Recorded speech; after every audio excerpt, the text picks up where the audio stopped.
Donc, bonjour à tous et à toutes. Bienvenue à cette conférence du Centre québécois du droit de l'environnement intitulée « Protéger la biodiversité par le droit ». Cette conférence a été préparée par les stagiaires de notre clinique juridique et sous notre supervision, Anne-Sophie et à moi. Merci de nous joindre. Est-ce qu'on nous entend bien? Non, je vais approcher le micro. Ah, je pense que c'est mieux. C'est mieux? Excellent. Merci. Donc, merci de vous joindre à nous à ce midi. Mon nom est Flavie Rioutier, je suis avocate au Centre québécois du droit de l'environnement et c'est moi qui aurai le plaisir d'être votre hôte aujourd'hui. Comme vous le savez, la conférence d'aujourd'hui sera en mode hybride. Donc, pour les gens qui sont en ligne, je débute avec quelques consignes d'usage. On vous invite à nous faire part de vos commentaires et questions via l'outil Discussion de Zoom. On les partagera aux conférenciers et conférencières lors de la période d'échange avec le public à la fin de la présentation. Pour accéder à cet outil, il suffit de survoler, dans le fond, tout au bas de votre écran, choisir l'option « Converser » ou « Chat » avec l'icône d'une bulle. Certains liens complémentaires à la discussion seront également partagés via cet outil pendant la présentation. Pour tout problème technique pendant la présentation, n'hésitez pas à nous écrire à info@cqdf.org. Sans plus tarder, je vous présente ma collègue Anne-Sophie Doré, qui est également avocate au Centre québécois du droit de l'environnement. Anne-Sophie est membre du barreau depuis 2018. Au CQDE, elle s'occupe, entre autres, des dossiers de réformes législatives et réglementaires, ainsi que des projets de recherche. Elle coordonne aussi notre clinique juridique et s'occupe de la banque d'informations juridiques vulgarisée, Obiter. Pour lancer la discussion, je cède la parole à Anne-Sophie. Bonjour. Pardon, je vais allumer mon micro. Ça va aller mieux avec le micro d'abord. Donc, merci tout le monde d'être là autant en personne qu'en ligne. Donc, moi, je vais commencer en fait par simplement vous présenter le CQDE. Donc, voilà, qui sommes-nous? En fait, on est un OBNL qui a été fondé en 1989 par un groupe de juristes qui s'intéressait aux aspects, au droit de l'environnement et au développement du droit de l'environnement. Donc, notre mission est de mettre cette expertise juridique au service de l'environnement et de la population. Puis, en fait, comment est-ce qu'on fait, ce qu'on arrive à accomplir cette mission-là? C'est principalement par 3 axes d'intervention. Donc, d'abord, on fait de la sensibilisation, information juridique. Donc, dans un premier temps, par une ligne verte, qui est en fait une ligne d'information juridique. Donc, vous pouvez, à titre de citoyen, de groupes de protection de l'environnement ou encore d'élus, nous envoyer des questions pour mieux comprendre finalement comment est-ce que le droit de l'environnement peut arriver à protéger l'environnement. Donc, quels sont les outils juridiques qui sont à votre disposition? Nous avons également une banque d'informations juridiques vulgarisée qui s'appelle Obiter. Puis, en fait, dans le courant de la présentation, aujourd'hui, on va vous partager un article justement qui est publié sur Obiter. Donc, cette banque d'informations juridiques-là, elle a pour vocation justement de vous donner des outils en continu pour que vous puissiez développer des réflexes juridiques puis mieux comprendre comment est-ce que le droit fonctionne. On a aussi également des conférences, évidemment, comme on fait aujourd'hui, et appuyées par les stagiaires de la clinique. Donc, en ce moment, on a 12 stagiaires à la clinique juridique qui sont de la faculté, de différentes facultés de droit, donc de l'UDM, de l'UQAM, de McGill et de Sherbrooke. Donc, ces stagiaires-là, en fait, nous aident dans ces 3 axes d'intervention que nous avons. Ensuite, on s'implique évidemment dans tout ce qui est réforme législative, réglementaire pour justement arriver à bonifier le droit de l'environnement pour assurer que le droit, finalement, arrive à cet objectif-là de protéger l'environnement. Et dans certaines circonstances, lorsqu'on n'a plus le choix, je vais le dire comme ça, on entreprend des actions en justice. Donc, c'est le cas notamment pour protéger la biodiversité, on entreprend des actions judiciaires en notre propre nom. Ça a été le cas notamment avec la Rainette à Longueuil, puis on va avoir le temps de vous présenter ça rapidement aujourd'hui. Ou dans certaines circonstances, on agit dans des recours qui sont déjà existants. Donc, on intervient dans des recours existants. Donc, j'oublie que ici. Donc, l'objectif de la présentation aujourd'hui, en fait, vous savez, là, certainement, il y a la COP 15 qui va commencer à Montréal la semaine prochaine et on fait partie du collectif COP 15 qui présente différentes demandes, différentes cibles d'action, en fait, pour les gouvernements, que ce soit le gouvernement provincial, fédéral ou municipal. Notre objectif aujourd'hui, finalement, c'est de vous présenter certains outils juridiques qui sont déjà existants pour que vous ayez l'opportunité de mieux replacer, finalement, ces demandes juridiques, demandes politiques qui sont formulées au regard des outils juridiques qui sont déjà existants. Donc, nous, on vous a identifié en fait certaines cibles là, qui font partie des demandes du collectif COP15 auxquelles, finalement, des actions juridiques là, peuvent permettre d'atteindre ces cibles-là. Mais si vous voulez consulter les demandes complètes, elles sont accessibles sur le site collectifcop15.org. Donc, voici pour mon petit mot d'introduction. Je te repasse la parole, Flavie. Excellent. Donc, je te remercie, Anne-Sophie, pour la mise en contexte. Donc, pour la présentation d'aujourd'hui, donc elle sera divisée en 2 blocs. D'abord, il va y avoir une présentation sur la protection des espèces à statut précaire. Puis, on enclenchera par la suite avec une présentation sur le cadre juridique qui porte sur la préservation du territoire. Le tout sera commenté de part et d'autre par ma collègue Anne-Sophie sur les failles et les pistes de réflexion qu'on peut avoir sur ces 2 régimes. Et évidemment, comme l'environnement est une compétence dite partagée, chacun des 2 blocs, dans le cadre de chacun des 2 blocs, on présentera à la fois le côté provincial et le côté fédéral. On conclura la présentation avec une période de questions, donc que ce soit en présentiel ou en ligne, vous pourrez nous poser vos questions à la toute fin de la présentation. Donc, pour commencer la présentation d'aujourd'hui, j'ai introduit Gabrielle Hébert, stagiaire de la clinique juridique du CQDE et étudiante au baccalauréat en droit de l'Université de Montréal. Gabrielle présentera aujourd'hui la protection de la biodiversité par la loi sur les espèces en péril. Donc, Gabrielle, à toi la parole. Merci, Flavie. Donc, en ce qui concerne la législation fédérale, il faut savoir que la principale loi qui est utilisée est la loi sur les espèces en péril. Donc, cette loi, à son annexe 1, prévoit une liste spécifique d'espèces qui ont reçu cette qualification-là d'espèces en péril. Il faut savoir qu'il existe aussi l'annexe 2 et l'annexe 3. Par contre, ces 2 annexes-là listent uniquement les espèces qui sont en cours d'évaluation, donc qui sont en attente de recevoir cette qualification. Pour ce qui est donc de l'annexe 1, pour figurer sur cette liste-là, il faut savoir qu'il y a 2 conditions à remplir pour recevoir la qualification. Donc, la première condition à remplir, c'est d'être une espèce sauvage. Il y a 2 possibilités pour qu'une espèce soit dite sauvage.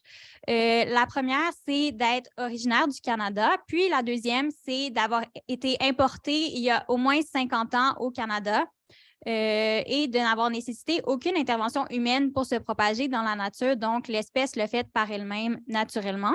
Ensuite, il faut recevoir une des 4 qualifications suivantes. Donc, soit être une espèce disparue, en voie de disparition, menacée ou préoccupante.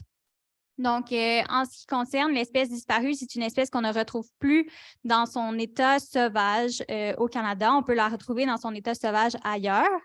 Puis, pour ce qui est des espèces en voie de disparition, c'est une espèce qui risque de disparaître de la planète ou du Canada de façon imminente. En ce qui concerne l'espèce menacée, c'est une espèce qui risque de devenir en voie de disparition si on ne prend pas les mesures de prévention nécessaires pour limiter les dangers auxquels elle fait face au quotidien. Puis, pour l'espèce qui est dite préoccupante, c'est une espèce qui est susceptible de devenir menacée ou en voie de disparition à cause de ses caractéristiques biologiques, puis à cause des facteurs menaçants qu'on retrouve dans son environnement. Ensuite, à part ces critères-là, la loi prévoit 3 processus d'inscription pour qu'une espèce se retrouve sur la liste de l'annexe 1. Donc, parmi ces processus d'inscription, il y a le processus dit plus standard, qui est l'examen du COSEPAC. Le COSEPAC, c'est l'abréviation pour le Comité sur la situation des espèces en péril au Canada.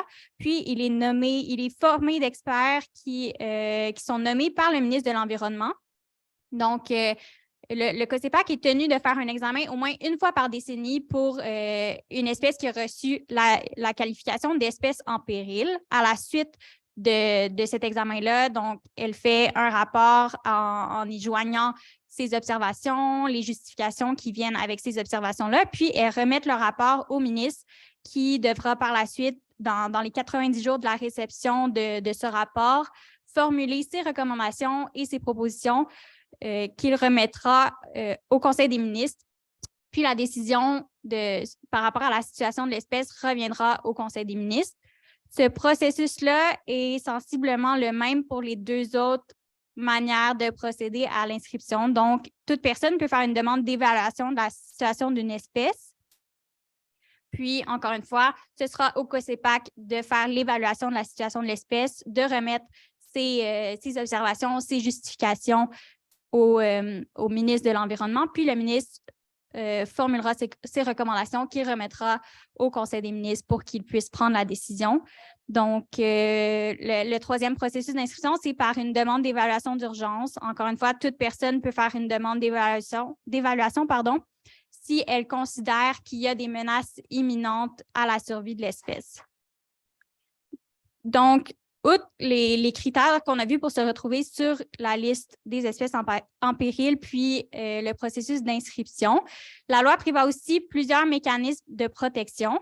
Parmi ceux-ci, il y a le programme de rétablissement. Donc, le ministre de l'Environnement a l'obligation légale de d'élaborer un programme de rétablissement pour les espèces qui sont dites en péril. La loi ajoute que le manque de certitude scientifique ne peut pas constituer une excuse pour repousser l'élaboration de ce programme-là. Donc, il ne faut pas attendre de connaître avec certitude les risques, les dangers liés à la survie de l'espèce. Il faut vraiment agir en amont, anticiper ces risques-là en élaborant un programme de rétablissement. La loi prévoit aussi plusieurs interdictions. Donc, pour toute personne qui se trouve en la présence d'une espèce qui est qualifiée d'espèce en péril. Parmi ces interdictions-là, on ne peut pas tuer, nuire, harceler, collectionner, vendre. Donc, plusieurs interdictions pour les personnes se trouvant près d'une espèce en péril. On ne peut pas non plus endommager ni détruire leur habitat. Même si ces interdictions-là s'appliquent en principe seulement aux terres publiques fédérales, il faut savoir que si le ministre de l'Environnement consulte le ministre provincial compétent, il peut prendre un décret pour permettre que certaines dispositions de la loi sur les espèces en péril s'appliquent sur un territoire provincial donné. Donc, le but de ce décret-là, c'est vraiment la protection de l'espèce puis de la résidence de ces individus. Lorsque le droit de la province en question ne permet pas une protection efficace. Il faut savoir que, encore une fois, la décision d'adopter un tel décret revient au Conseil des ministres. C'est lui qui a le mot final. Donc, à part pour ce mécanisme de protection-là, on va avoir deux autres. Le mécanisme qui dit qu'on nomme le filet de sécurité, puis le décret d'urgence. Pour ce qui est du filet de sécurité, contrairement au décret qu'on vient de voir, il vise vraiment la protection de l'habitat essentiel. Donc, c'est plus une région que l'habitat en tant que tel. C'est plus large, si on veut dire, si on peut. Pardon. Puis, c'est encore une fois sur recommandation du ministre que le Conseil des ministres va prendre la décision. Ça permet de mettre en place plusieurs mesures temporaires. Ces mesures-là ne peuvent pas excéder 5 ans. Donc, ça permet une protection immédiate et adéquate lorsque, encore une fois, le droit de la province en question ne permet pas cette protection-là de manière efficace. Pour ce qui est du décret d'urgence, donc toute personne qui est intéressée peut faire une demande d'évaluation pour l'adoption d'un décret d'urgence. Le ministre de l'Environnement devra consulter tout autre ministre compétent. Donc, ça peut être le ministre de Parcs Canada, le ministre de Pêche et Océans Canada. Puis, à la suite de cette consultation-là, il va formuler ses recommandations, ses propositions, puis il va les remettre au Conseil des ministres. Ça va permettre la mise en place de mesures de protection, puis de formuler des interdictions pour la protection de l'espèce. Je te remercie, Gabrielle, pour ce tour d'horizon de la loi sur les espèces en péril. Puis maintenant que nous avons une meilleure idée du régime fédéral de protection des espèces à statut précaire, je me tourne vers notre deuxième conférencière de la journée, Rebecca Tremblay, également stagiaire de la clinique juridique du CQDE et étudiante au baccalauréat en droit de l'Université de Sherbrooke. Rebecca va traiter pour sa part de la protection des espèces menacées et vulnérables sous le régime québécois. Alors, Rebecca, à toi la parole. Donc, bonjour.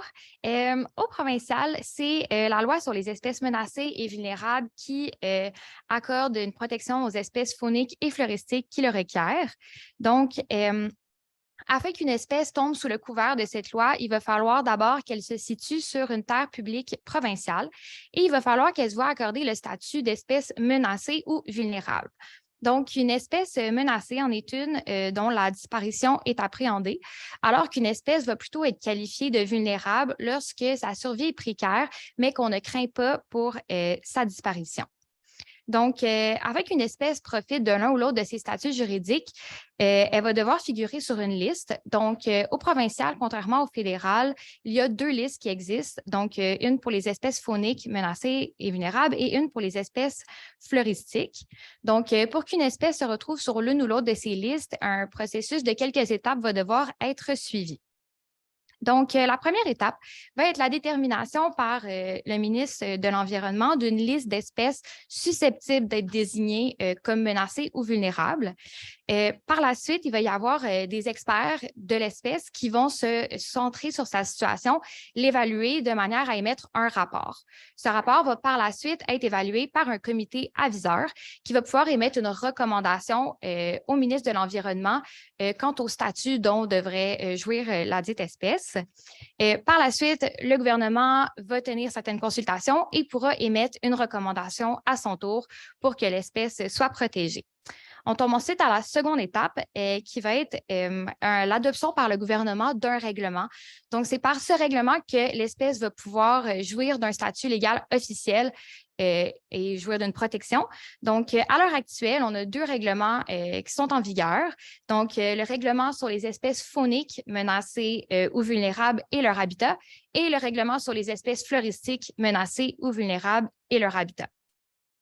Et finalement, il y a une troisième étape qui est facultative, qui va être l'établissement d'un plan d'habitat faunique ou floristique par le ministre de l'Environnement. Donc, comme je l'ai dit, cette étape n'est pas obligatoire, contrairement à ce qui est prévu au fédéral. Et l'absence d'un tel plan ne veut pas dire que l'espèce est moins menacée ou moins vulnérable. Donc, une fois qu'une espèce jouit d'un statut légal, une certaine protection doit lui être accordée. Puis, de manière à assurer cette protection, il y a certains gestes qui vont être interdits. Donc, pour ce qui est des espèces floristiques, le cadre applicable est prévu à même la loi sur les espèces menacées ou vulnérables. Donc, 2 types de gestes, ils sont interdits, ceux qui sont susceptibles de nuire à l'espèce elle-même et ceux qui sont susceptibles de nuire à son habitat. Cependant, il y a plusieurs situations dans lesquelles les gestes vont être exceptionnellement permis. Donc, premièrement, la loi prévoit qu'il peut y avoir des exceptions prévues soit à la loi ou par règlement. Donc, pour vous donner un exemple, la loi prévoit que les activités qui sont nécessaires afin d'éviter, de limiter ou de réparer un préjudice qui aurait été causé par un sinistre vont pouvoir être permises, même si elles auraient des effets négatifs sur l'espèce ou son habitat. De la même façon, le règlement sur les espèces menacées, espèces floristiques menacées ou vulnérables et leur habitat exclut de l'interdiction certaines activités d'Hydro-Québec dans certaines régions. Donc, ça vous montre quelques exceptions. Autrement, un autre type de cas dans lesquels les activités qui seraient normalement nuisibles vont pouvoir être permis, c'est lorsque le ministre de l'Environnement autorise l'activité. Donc, il va pouvoir le faire moyennant certaines conditions, notamment, ça peut être une garantie ou une compensation financière. Ensuite, le gouvernement jouit également d'un pouvoir d'autorisation. Ce pouvoir va être utilisé lorsque le ministre fait une recommandation en ce sens au gouvernement et lorsque le gouvernement est d'avis que la société bénéficierait davantage de la réalisation de l'activité plutôt que d'une protection assidue de l'habitat de l'espèce. Finalement, la loi prévoit également 3 autres mécanismes qui importe de mentionner. Donc, notamment, il est prévu le pouvoir du ministre de accorder une ordonnance, de prononcer une ordonnance, visant à suspendre une activité qui pourrait engendrer un préjudice grave à une espèce floristique ou à son habitat. Donc, ce qui vient un petit peu compenser pour les nombreuses exceptions qui sont permises par la loi. Il y a également le ministère de l'Environnement qui peut nommer un inspecteur de la flore qui va viser à une application et au respect de la loi sur les espèces menacées et vulnérables et de ses règlements. Finalement, le gouvernement se voit également accorder par la loi un large pouvoir réglementaire qui va pouvoir être utilisé notamment pour moduler le pouvoir d'autorisation du ministère de l'Environnement.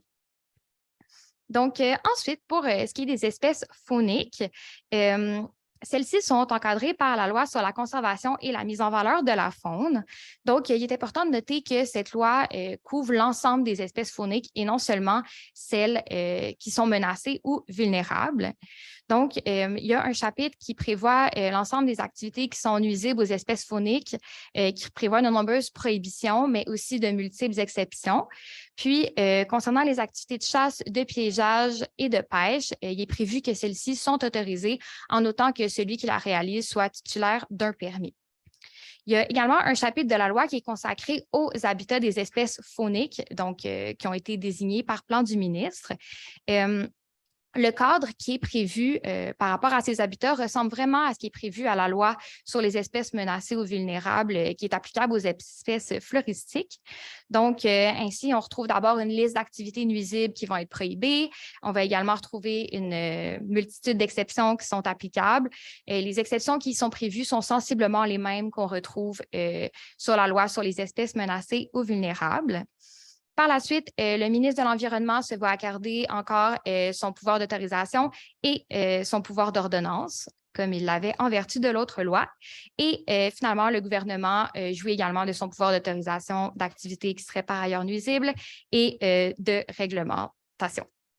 Finalement, une particularité qui se trouve à cette loi, qu'on ne retrouve pas à la loi sur les espèces menacées et vulnérables, est le pouvoir du ministre d'élaborer un plan de rétablissement à l'égard d'une espèce particulière.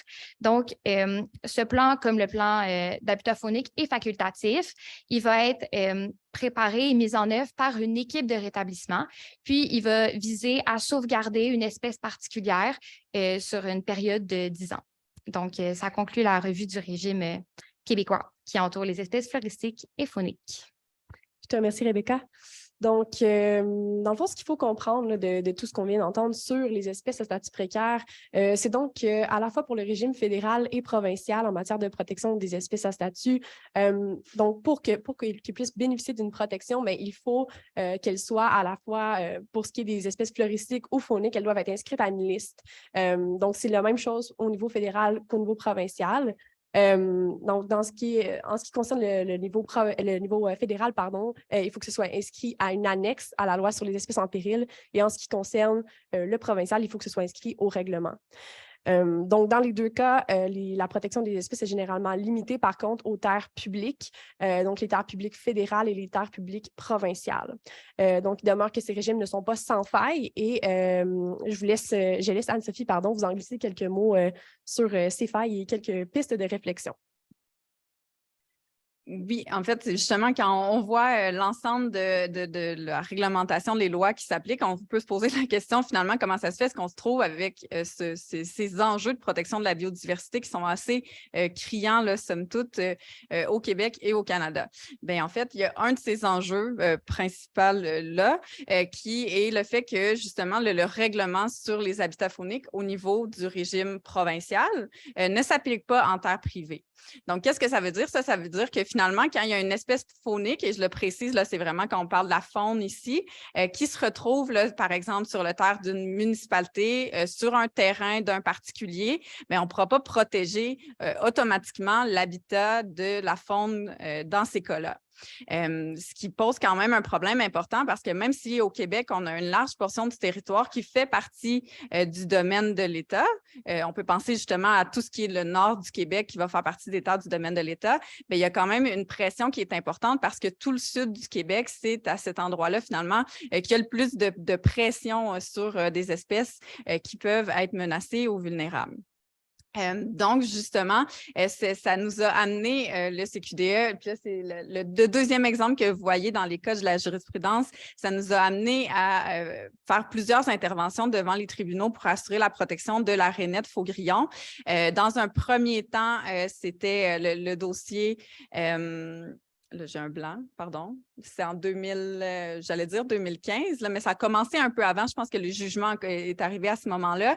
Et on a eu un deuxième jugement, une injonction qui a été suivie d'un décret l'année dernière à Longueuil. Donc, en fait, finalement, qu'est-ce qui arrive? C'est que quand il y a une espèce faunique qui est menacée sur les terres privées au Québec, on n'a pas le choix que de demander l'intervention du fédéral pour assurer une protection parce qu'il y a le fameux filet de sécurité dont a parlé Gabrielle en début de présentation. Donc ça, c'est quand même une lacune importante là, de notre régime de protection parce que finalement, bien, les espèces au sud du Québec, là, on arrive très peu à les protéger. Mais par contre, là, je l'ai mentionné, c'est important de se rappeler que c'est pour les espèces fauniques, au niveau du floristique, là, il y a quand même une meilleure protection. Et il y a somme toute aussi un deuxième enjeu qui est assez important, c'est un enjeu d'application. Parce que comme je vous le mentionne aussi, il a fallu quand même qu'on aille devant les tribunaux pour demander à ce qu'un décret d'urgence soit pris par le ministre de l'Environnement fédéral pour assurer la protection de la rainette, même si la loi utilise des mots comme le ministre doit prendre le décret une fois qu'il constate finalement que le régime de protection provinciale est insuffisant pour assurer la protection de l'espèce. Donc, même s'il y a une obligation là, au sens de la loi, finalement, on reste qu'il faut entreprendre des actions judiciaires là, pour forcer cette action politique de la part du gouvernement fédéral. Donc, il y a ces deux aspects-là qui font en sorte que finalement, bien, on se retrouve à poursuivre avec des demandes et à demander des réformes là, du cadre juridique pour assurer une meilleure protection de la biodiversité.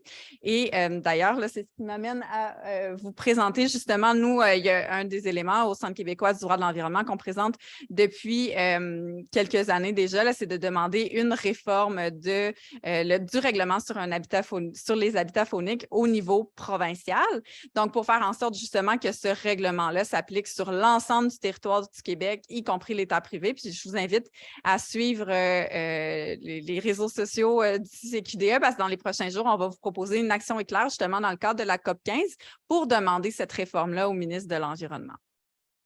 Donc, sur ce, je te redonne la parole, Flavie. Juste avant que j'oublie, j'ai une toute petite précision à faire. Là.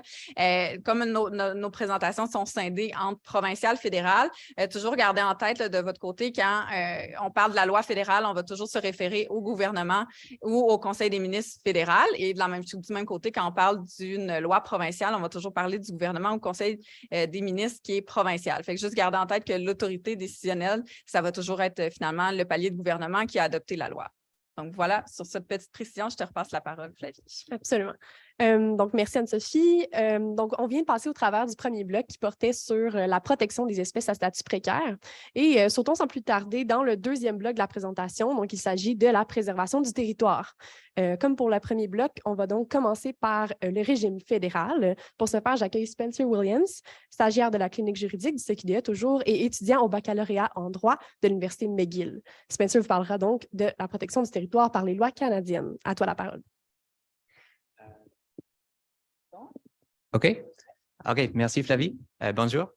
Alors, dans le contexte de la COP 15, un sujet vraiment important est celui des zones protégées, tant marines que terrestres.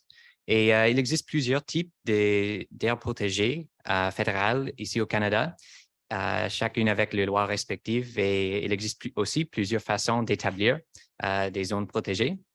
Alors, on peut commencer avec les réserves nationales de faune, ou RNF.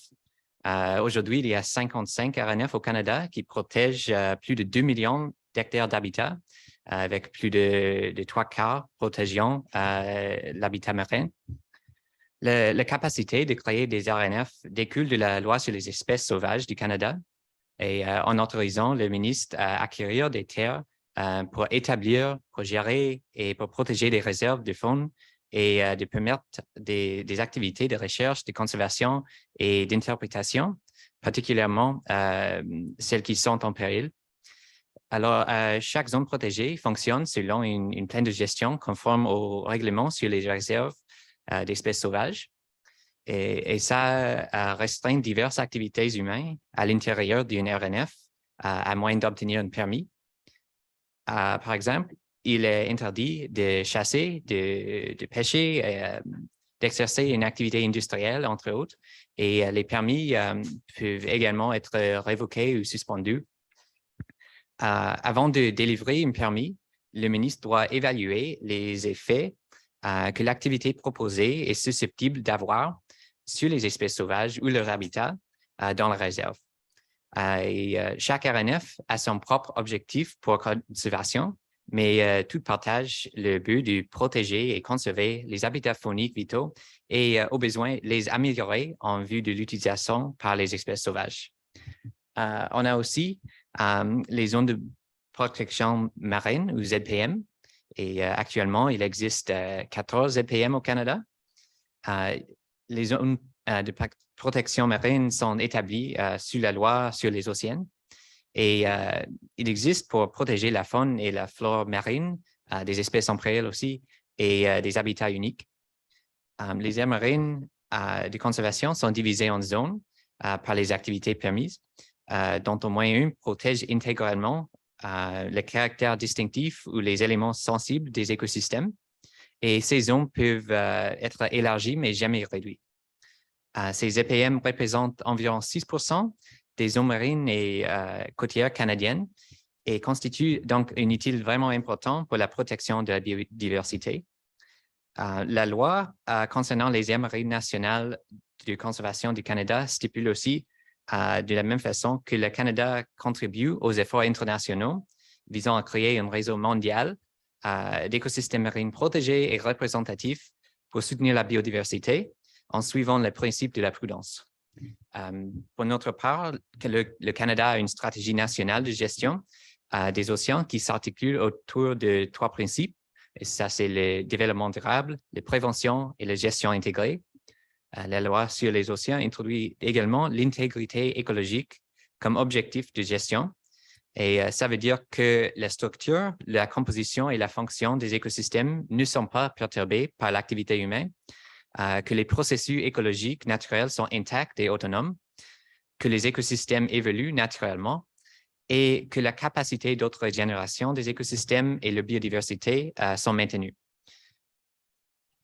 La protection de la biodiversité marine est également soutenue par la loi sur les pêches et la loi a pour objectif la conservation et la protection des poissons et de son habitat et notamment par la prévention de pollution. Ensuite, une type de zone protégée fédérale que vous probablement connaissez, c'est les parcs nationaux. Les parcs nationaux, bien qu'il y ait une considération spécifique pour les jouissances humaines, les parcs soutiennent aussi explicitement la conservation de la biodiversité. Ça, c'est protégé par la loi concernant les parcs nationaux du Canada. Et la loi stipule que la préservation ou le rétablissement de l'intégrité écologique par la protection des ressources naturelles et des processus écologiques sont la première priorité du ministre pour tous les aspects de la gestion des parcs. On a aussi des zones protégées particulièrement pour les oiseaux migrateurs. Ça, c'est parce que la protection des oiseaux migrateurs est un domaine qui relève de la compétence fédérale et certaines terres peuvent être acquises dans le but de conserver ces oiseaux. Mais il faut savoir qu'en vertu de la loi de 1994 sur la Convention concernant les oiseaux migrateurs, la protection légale s'étend aux oiseaux eux-mêmes, mais aussi à leurs œufs, leurs nids et leur habitat. Et cette loi met en œuvre la Convention pour la protection des oiseaux migrateurs au Canada et aux États-Unis. Alors, la protection des oiseaux nécessite donc une coopération avec les provinces ainsi qu'au niveau international. Alors, voici quelques exemples de zones protégées fédérales qui contribuent aux protections de la biodiversité. Finalement, juste un petit point dans le cadre du commerce international, où on a la loi sur la protection d'espèces animales ou végétales sauvages et la réglementation de le commerce international ou interprovincial. Et cette loi, c'est pour assurer la concordance avec la Convention sur le commerce international des espèces de faune et de flore menacées d'extinction ou CITES. La loi impose des restrictions à l'importation et à l'exportation d'animaux, de plantes et de leurs produits dérivés. Et la mise en œuvre et l'application de la loi, comme pour les oiseaux migrateurs, nécessite une coopération avec les autorités provinciales. Et finalement, les infractions commises par les individus et également par les entreprises sont passibles de sanctions financières qui peuvent être vraiment sévères. Merci. Je te remercie, Spencer. Donc, on voit qu'au fédéral, il y a de multiples lois qui vont prévoir la préservation du territoire. C'est un peu différent au niveau provincial. Et je vais laisser Inès Bayaoui-Fradette, stagiaire de la clinique juridique et étudiante au baccalauréat en droit de l'Université McGill, vous en parler un tout petit peu. Donc, vous parlez de la protection du territoire sous la loi sur la conservation du patrimoine naturel. À toi la parole. Merci. Donc, je vais me tourner vers la loi sur la conservation du patrimoine naturel qui met en œuvre la Convention des Nations unies sur la diversité biologique. La loi a été adoptée en 2002, mais subit une réforme assez importante en 2021. Comme mesure de conservation, la loi prévoit notamment la création et la gestion d'aires protégées. Une fois qu'un territoire est qualifié d'aire protégée, l'information va être publiée au Registre public des aires protégées du Québec.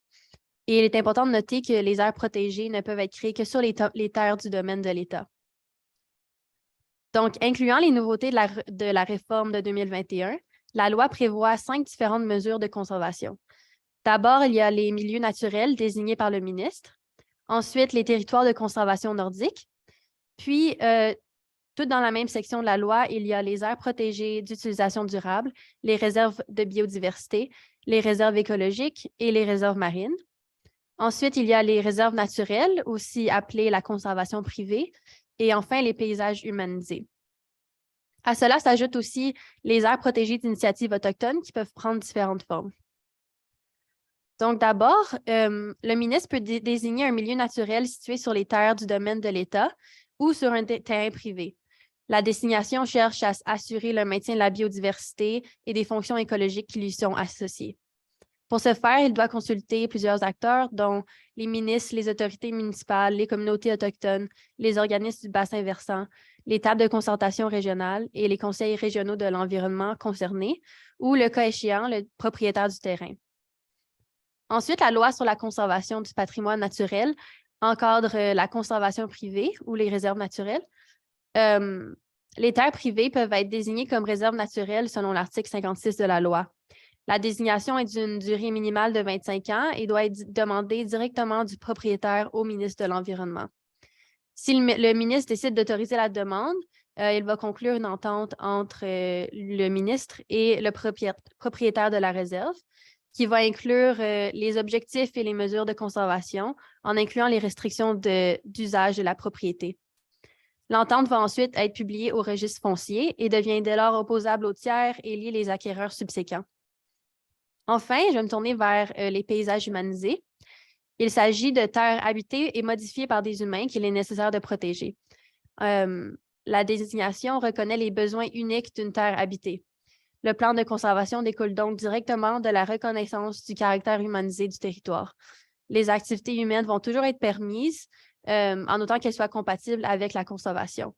La première terre à être désignée ainsi est l'île Bizarre, située au nord-ouest de Montréal, qui a reçu le statut de paysage humanisé en 2021. Je vais maintenant me tourner vers les différentes mesures de conservation qui créent des effets différents et protègent le territoire d'une intensité variable. Au niveau des milieux naturels désignés par le ministre, une autorisation du ministre de l'Environnement doit être délivrée pour toute activité.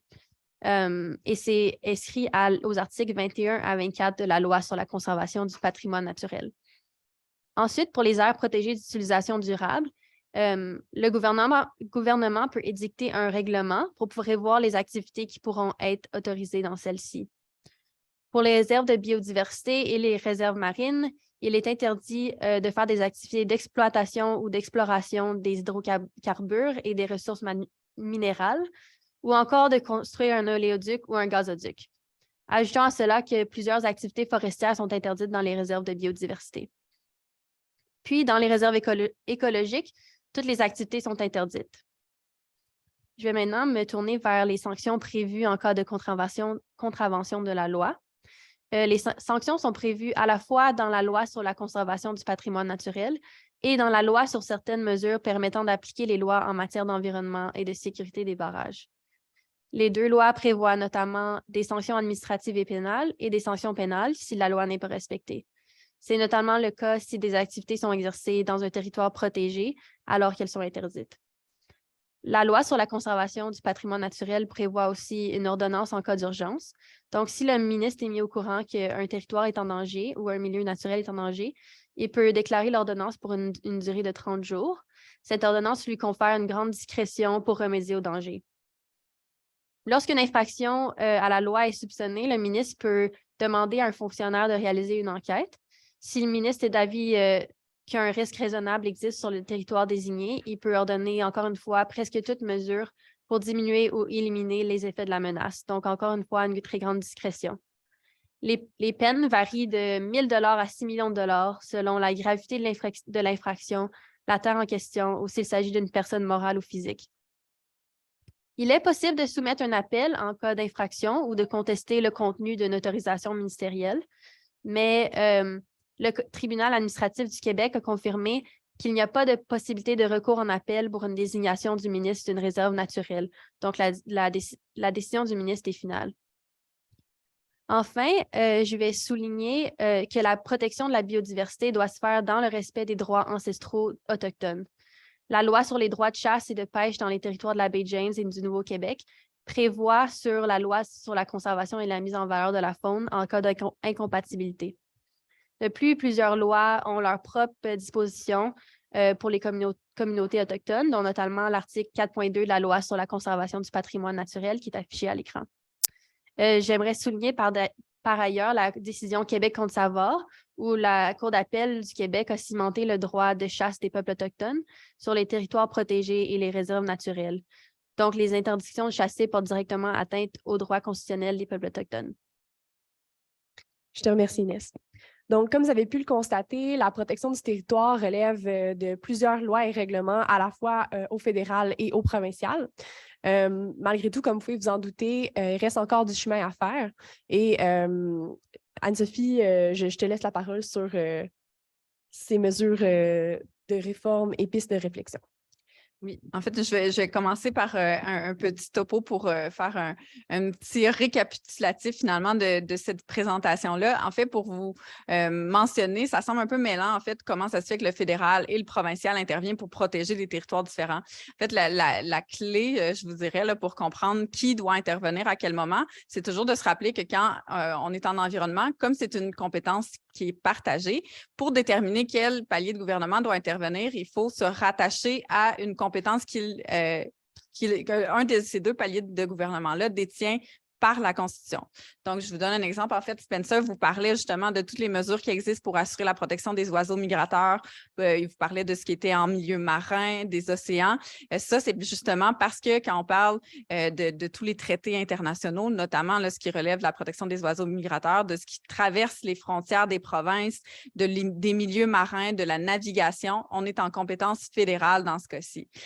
Puis ensuite, toutes les aires protégées qui vont se situer en milieu terrestre, et ce qui inclut d'ailleurs les milieux hydriques et les milieux humides, on va relever dans ce cas-ci de la compétence du provincial. Donc, c'est une petite mise en contexte là, pour que vous puissiez remettre en perspective finalement les informations qu'on vous a présentées, puis bien saisir pourquoi finalement, dans certaines circonstances, on va interpeller le fédéral, puis dans d'autres circonstances, on va interpeller le provincial.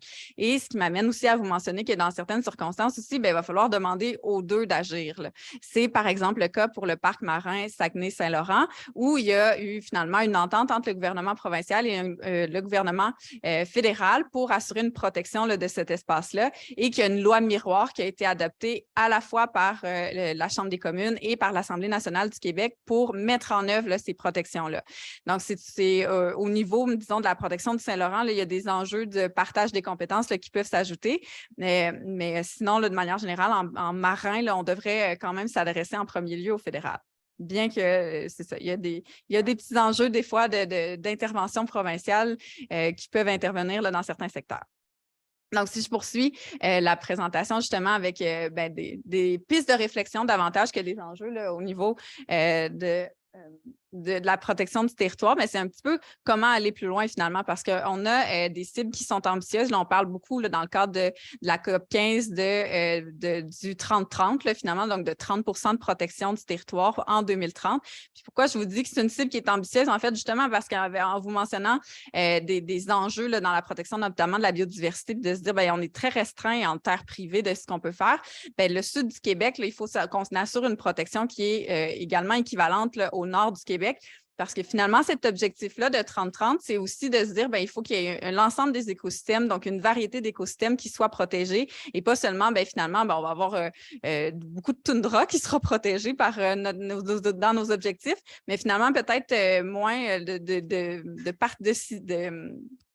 d'écosystèmes particuliers qui se situent au sud du Québec. Donc, il faut qu'on ait une variété, puis c'est pour ça aussi qu'on doit avoir des objectifs atteints en milieu marin, en milieu hydrique et pas seulement en milieu nordique. Donc, dans cette perspective-là, il faut donner aussi des possibilités d'action à l'ensemble des acteurs, à l'ensemble des paliers de gouvernement, donc y compris aussi le milieu municipal qui a un rôle important à jouer là, pour tout ce qui est aménagement et protection du territoire. Donc, on doit donner les possibilités aux municipalités aussi d'agir et de prévoir là, finalement dans leurs outils de planification territoriale des mesures de conservation. Donc, quand on parle aussi beaucoup dans la loi de tout ce qui est les autres mesures de conservation efficaces, mais ça reste un petit peu flou dans certaines circonstances. Finalement, qu'est-ce qu'on peut inclure dans cette catégorie-là qui est un peu fourre-tout dans certaines circonstances? Donc, de reconnaître aussi des initiatives qui peuvent assurer la protection du territoire, qui vont appuyer les initiatives de conservation. Là, par exemple, quand on parle des corridors écologiques ou encore même de certaines activités récréotouristiques, pourquoi pas? Parce que quand on pense finalement au réseau de sentiers qui est développé dans l'ensemble du Québec, bien, il y a quand même des zones de protection qui pourraient être intéressantes, puis des corridors écologiques qui peuvent être créés là, par ces entreprises de ces territoires-là. Donc, c'est un peu une réflexion là, que je lance de justement, bien, qu'est-ce qu'on peut inclure là, finalement là, comme autre mesure de conservation là, pour soutenir ce qui est déjà officiel, ce qui est déjà prévu dans la loi sur la conservation du patrimoine naturel. Puis comment est-ce qu'on peut aller plus loin pour donner des outils concrets aussi aux municipalités, aux gouvernements locaux pour qu'ils puissent soutenir là, ces objectifs de 30-30. Puis on en parle beaucoup, là, mais je vous lance cette piste de réflexion-là, finalement, qu'il y a peut-être des enjeux aussi là, au niveau notamment là, de la loi sur l'expropriation. Donc, c'est une demande qui revient régulièrement, là, disons, du côté municipal ces temps-ci. Donc, de se dire, bien, pourquoi pas, si on pense à réfléchir à une réforme de la loi sur l'expropriation, pourquoi pas aller plus loin, puis donner la possibilité également aux municipalités d'exproprier, donc d'élargir la notion de fin municipale pour donner la possibilité aux municipalités aussi d'exproprier pour assurer la protection de la biodiversité et pas seulement, par exemple, pour construire une école ou un parc, là, comme c'est le cas dans la notion actuelle là, de fin municipale. Donc, c'était plus une réflexion là, que je vous lance aujourd'hui avec cette portion-là de la présentation. Mais je pense que c'est l'occasion de le faire là, justement avec la COP 15 qui vient à Montréal, les gouvernements à la fois du Québec, mais justement les gouvernements municipaux aussi qui s'intéressent vraiment à ce qui se passe. Là, on a vu Montréal qui lance un appel à l'action aussi là, pour la protection de la biodiversité. Donc, on pense que c'est quand même le moment là, de réfléchir à ces réformes, à ces bonifications-là qu'on peut faire du régime. Donc, voilà pour moi. Je te repasse la parole, Flavie. Oui, donc c'est ce qui complète la partie contenu de la présentation d'aujourd'hui.